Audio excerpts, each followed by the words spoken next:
Welcome to PCI's GovCon Pulse. I'm Dave Drabkin, and today we're going to cover one of the model deviations issued by the FAR Council for implementing the revised FAR.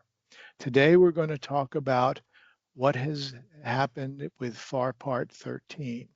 First, I want to point out that as we are taping this particular notice, neither NASA nor DoD have issued their supplements to the deviation. GSA has issued a supplement to the deviation. The GSA supplement can be found on their policy webpage.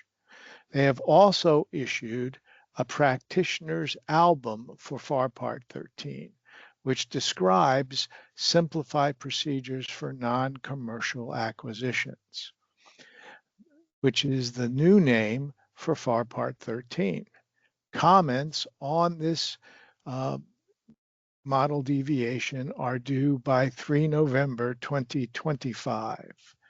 There is a distinction between model deviation for FAR Part 12 and the model deviation for FAR Part 13, and they pointed out in the practitioner's album.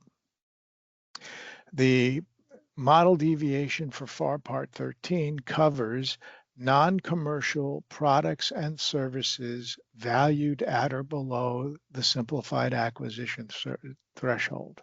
I have no idea how this is going to work out in terms of what things are available in the economy that are not commercial and selling products and services, but I guess we'll see.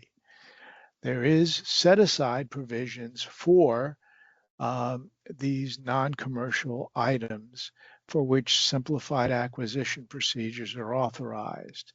There is the set-aside goes from the micro purchase threshold to the simplified acquisition threshold.